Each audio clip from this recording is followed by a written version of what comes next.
If you are standing on a roadside and a car overruns somebody, you are most likely to panic. Panic is a state when you desperately want to do something but you do not know what to do. So the management of panic is plan. So whenever there is a roadside accident, there may be many casualties, and you have to look after all of them. So if the number of victims is more than 3, then you call it as disaster, because it is beyond the capacity of a single person to manage it, and therefore you have to call for help.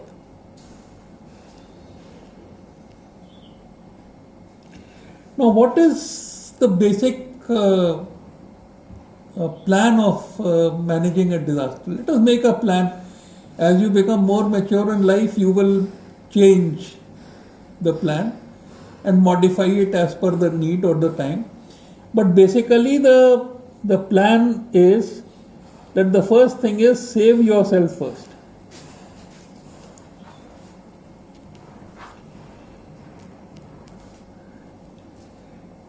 And this is that when you know what can cause disaster. So there is a saying which says, Kshitijal pavak gagan samira panch tattva ya rachit sarira. There is a poem like that. So Kshiti means earth, landslides, earthquakes. Jal means water. Pavak means fire or electricity. Gagan means air raids, sky, missiles. And Sarira means any organism, from the coronavirus to human beings. So these are the 5 basic reasons of disaster. So whenever you predict that any of them are in disorder, then you must expect disaster. So you must predict disaster, try to define its place, person, and time distribution. What is epidemiology? Epidemiology is the study of the distribution and determinants of disease. Now here it is a study of distribution and determinants of disaster. So this is the distribution, time, place, and person distribution of the disaster. And you must try to mitigate the risk of disaster. For example, what are you trying to do by your mask? Mitigating transmission. You are trying to mitigate the risk of disaster. Okay. So the first thing is save yourself first. Okay. The second is take yourself and victim to safe place.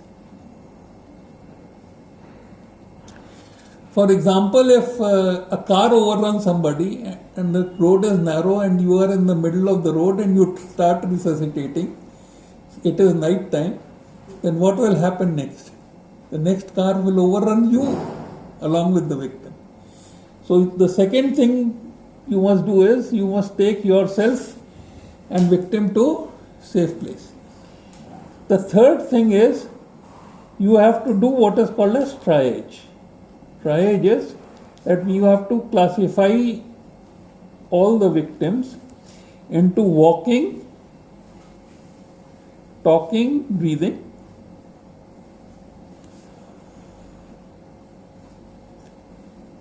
and bleeding, broken, dying. Bleeding, broken, dying. This system of triage was developed by Ambrio Pare, who was the chief military surgeon of Napoleon the Great. And walking, talking, breathing, you have to take help from. And bleeding, broken, dying, you have to help. All right. So, how do you help the bleeding? If this is a blood vessel, here is a rent in the blood vessel. Why is blood leaking out? Because the inside pressure is higher than outside pressure. So what you have to do, you have to decrease the inside pressure, and this you can do by elevation, and you have to increase the outside pressure by pressure across the wound or compression bandage. And you must learn how to tie a compression bandage. So here is a skill that you'll have to learn. So this is bleeding. But what does the bleeding lead to? It leads to shock. And what is shock? Remember the definition of shock. It is a state of impending circulatory failure. Impending means it's not occurred now. Circulatory failure due to decreasing blood volume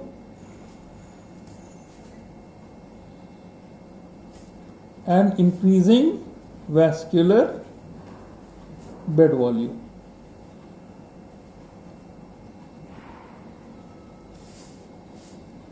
Increasing due to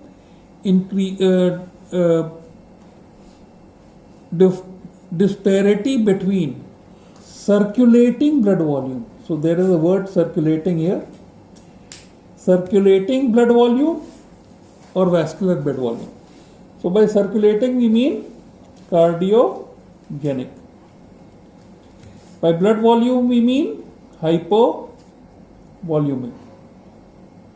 And by vascular bed volume we have the most important anaphylaxis. Alright. The second is neurogenic. The third is septicemic. The fourth is sequestration. I am sure you do not know what is sequestration shock. Sequestration shock is, supposing this is the lumen of intestine and there is an obstruction here. So food will keep on coming. Therefore the pressure here will increase. Intraluminal pressure will increase. And you see this wall is being supplied by the arteries and drained by the veins. Alright.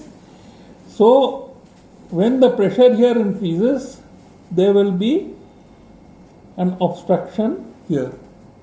So arteries will keep on pumping blood. Veins would not drain it. Therefore there will be a part of the circulation which is separated from the rest of the circulation. Supposing there is mesenteric vascular thrombosis, same thing will happen. So this type of shock, when a part of the circulation is sequestrated in relation to the other part of the circulation, this is called as sequestration shock. Okay. Now hypovolumic shock can be because of loss of blood. Alright. Internal or external hemorrhage. Most important sites for internal hemorrhage are chest, abdomen, pelvis and shaft of femur. Alright. So this is loss of blood. Then there can be loss of plasma. For example, burns. And then there can be loss of fluid. For example, gastroenteritis. So when the shock occurs, what happens? So as circulation decreases, which means perfusion decreases, which means oxygenation decreases. And as soon as this oxygen decreases, there are two enemies that are immediately activated. One is the compensatory mechanism of shock, and the other is the vicious cycle of shock. Now, let us see this vicious cycle.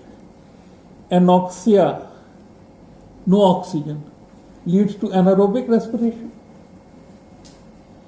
Anaerobic respiration, the pyruvic acid in the Krebs cycle is converted to lactic acid by the enzyme lactic dehydrogenase, lactic acid by LDH. Therefore, remember, anoxic respiration, or if the cell is anoxic, what will rise? Lactic dehydrogenase. If the LDH is raised, then means that the cells are anoxic. So, when this happens, this lactic acid causes vasodilation. It wants to combat anoxia of the cell. When there is vasodilatation, there is increased vascular bed volume. And what will this cause? This will cause further shock and further decrease in circulation. So this is the vicious cycle of shock. Okay. Now let us see what the compensatory mechanisms will try to do. Compensatory mechanisms will increase blood volume, and they will try to increase force of cardiac contraction. And thirdly, they will try to economize where the blood is going. All right. So they will economize circulation.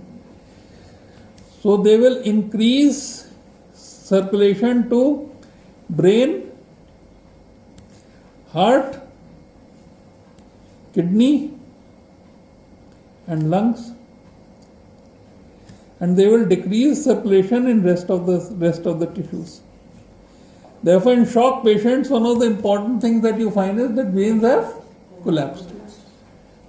Okay, and all these things is brought about by the sympathetic system. Sympathetic system selectively increases circulation in these important organs and decreases it everywhere else.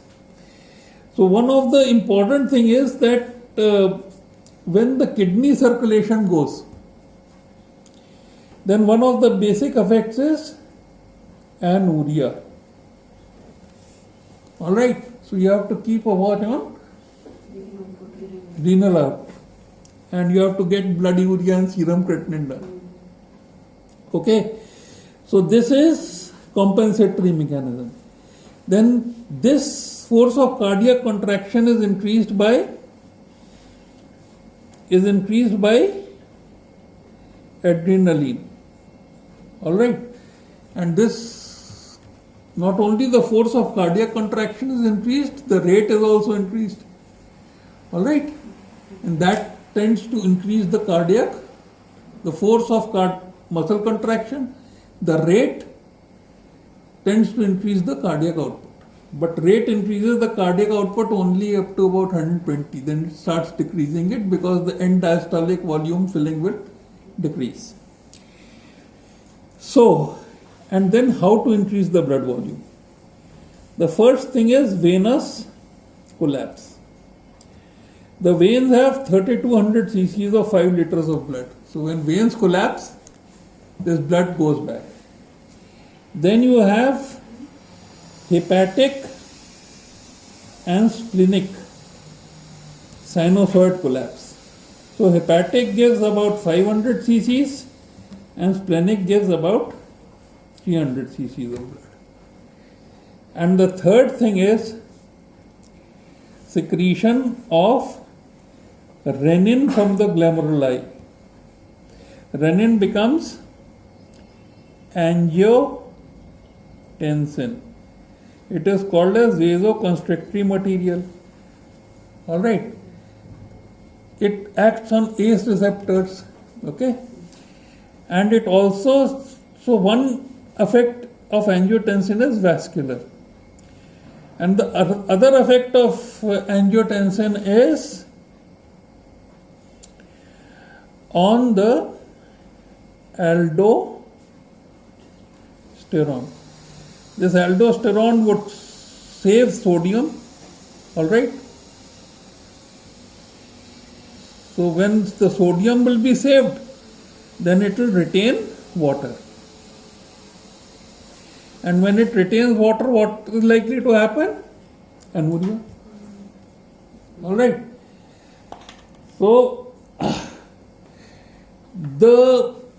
till some time, you will not be able to see any features of shock because of these compensatory mechanisms. So that is known as latent shock. So how do you diagnose shock? You don't diagnose shock by a cold, clammy skin and a sweating, gasping patient. Because if you diagnose shock at that stage, you would diagnose shock for post-mortem purposes. Can't do anything about it. Okay? Then the shock is in a stage of reversible. If you help the compensatory mechanism, the shock will reverse. And then it is irreversible. When the vicious cycle is, the local need for circulation driven by anoxia is so high that it will overcome compensatory mechanism and the person will die anyway. So this is irreversible shock. When do you want to catch it? Latent. And how do you catch it? Suspicion. And where is the suspicion? Chest injury, abdominal injury, pelvis injury, shaft femur. Okay? So, this is about bleeding and shock. The second important thing that is broken, that has to be dealt with is dying. What can kill the patient? 4 things can kill the patient. One is cervical spine injury. So, if there is a cervical spine injury, the neck stability is gone, the spinal cord is intact. Now, supposing you move the cervical spine, you extend or flex, or you turn the patient on the side so that if the patient is on the side, there will be a difference between the cheek and the floor. Therefore, there will be bending on the neck. And what would this do? This would damage the cord. And if the damage of the cord is above C3, diaphragm is gone, intercostals are gone. Respiration will stop, person will die. Therefore, one of the most important things that you have to learn is how not to move the neck. And that is simple. When the head, the chest, and the pelvis have to rotate together, this is known as log row. And the second important thing about cervical spine is that if you have to put the patient on the side, then there always has to be a pillow which is the height of the distance between the cheek and the stretcher. Okay? And the third important thing is that you give what is called as a 4-post collar. 2 posts in front, 2 posts behind, and they are around the chest. So the behind posts are around the chest, and the forward posts are from the chin to the occiput. So the skull is stabilized against the chest. So you give what is called as a 4-post collar. So one of the major things that you have to take care about is cervical spine. Okay. The second important thing is pneumothorax. Supposing the patient is not able to breathe. he is not able to breathe because one lung, there is an intrapleural space occupying lesion. Now that space occupying lesion can be air, it can be blood, it can be pus. What happens that one lung has collapsed? This collapsed lung, the peripheral vascular resistance to in the pulmonary circulation has decreased in this lung. So the entire right-sided output would pass through this lung and go back into the left side of the heart without getting oxygenated, because in a collapsed lung there is no oxygen, and there will be no perfusion in the normal lung. So where there is ventilation there is no perfusion, and where there is perfusion there is no ventilation. अगर शादी करनी है तो दूल्हा दुल्हन दोनों चाहिए ना, एयर भी चाहिए और ब्लड भी चाहिए. तो एक जगह पे ब्लड है, एक जगह पे एयर है, इसलिए there is a perfusion ventilation dissociation, and that is why a pneumothorax can kill a person. Another way it can kill a person is because the collapsed lung is acting like a ambu bag for the normal lung. In inspiration, the air would move from the collapsed lung to the normal lung, and in expiration from the normal lung to the collapsed lung. So it keeps on moving from one bronchus to the other across the carina. Now this is called as pendular air movement. This is called as pendeluft or pendular air movement. And this would kill. So what do? You put in a needle. You take a 16 gauge needle. You put it on a syringe. Put negative pressure and keep on inserting it till you start getting air.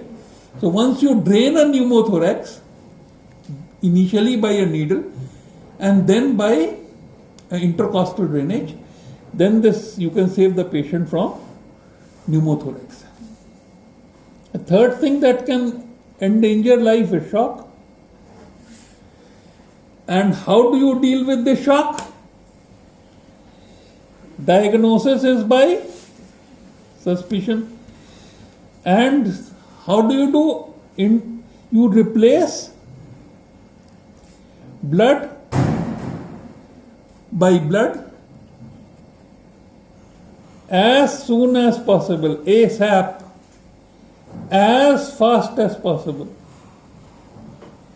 In fact, so important is this that in the American Army, there was a saying that you put in a drip first and see the pulse later. And so putting in an IV line, you have to master as interns. Central line डालना, IV डालना, ये तुम्हें master करना पड़ेगा. Then what do? You keep on monitoring. That means you chart the blood pressure, chart the pulse rate, so that you know what is happening. Chart the urine output. All right. Pulse, respiratory rate, urine output, consciousness, all these things you have to monitor. And the fourth thing is, the most important thing here is that you have to arrest bleeding early. So supposing the limb is amputated and all arteries are bleeding, how do you arrest it? Answer is tourniquet. Okay? And the tourniquet, the principles of application of tourniquet are only when necessary, when one of the major arteries is cut. Okay?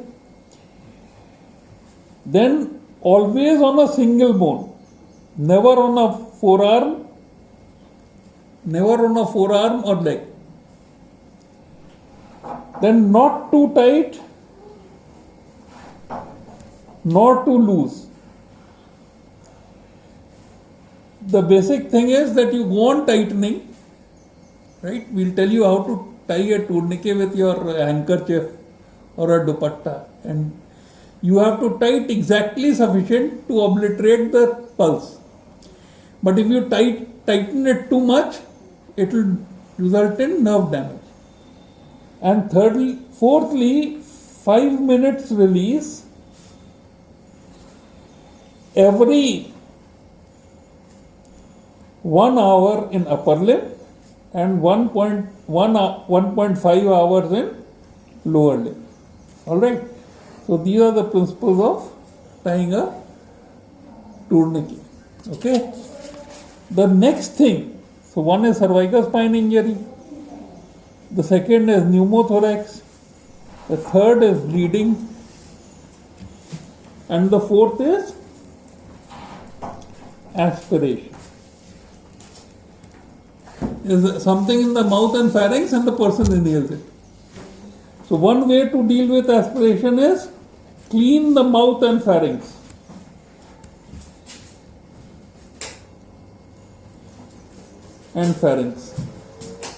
Second is coma position.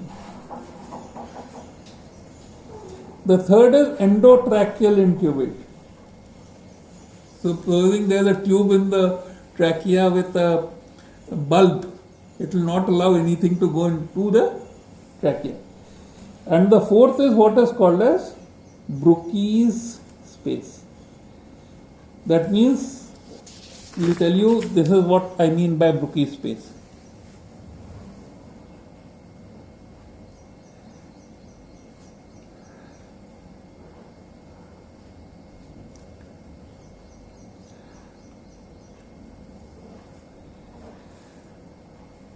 This is the jaw, this is the genioglossus, this is the tongue, okay, and this is the pharyngeal wall, posterior pharyngeal wall. And what has happened is that this posterior pharyngeal wall is divided into the trachea and the esophagus. So what happens that in an unconscious patient, this tongue falls backwards and this space is obliterated. So the air can't come from the nose. Therefore, if you extend the neck and pull the jaw forward, as you see the anesthetist do when the patient becomes unconscious, this space or the Brooke's space is maintained. So that is the principle of pulling the jaw forward. If you pull the jaw forward, the genioglossus pulls the tongue forward, and the posterior part of the tongue and the posterior pharyngeal wall, that space is maintained. That space is called as Brooke's space. So you clean the mouth, you clean the nasopharynx and the oropharynx, and you maintain the Brooke's space. All you can do is endotracheal intubation. So that is what you do with aspiration. Okay. Then these are the things that can kill the patient. Okay. But then, so you have saved life. Okay. Now you have to save limb. What endangers the limb? Vascular efficiency. And what endangers limb function? Nerve injury. How do you save them? Splinting. If you find nothing, you splint the arms and the forearms to the torso, and you splint both the limbs to each other. Tie both the limbs to each other, so that there is no abnormal movement while transporting the patient, and the patient can reach safely. After that, you transport as soon as possible, and you transport appropriately. Appropriately means so that he doesn't get furtherance of injury during transport and he is going to the correct place. Supposing he is head injury and you are trying to send him to Barabanki, you know he will not be managed there. But if you are sending a shock patient who is bleeding, let us say there is a woman who has had postpartum hemorrhage, so the time is important. So you send him to the nearest hospital where the blood can be transported. So you transfer as soon as possible, you transfer appropriately, and you always transfer with full information, which includes your email and your mobile number. Alright. So this is an example of pre-hospital care, and we have covered road traffic accidents. But the same thing can occur with heart attacks. Okay, same thing can occur with strokes. thing can occur with acute asthma.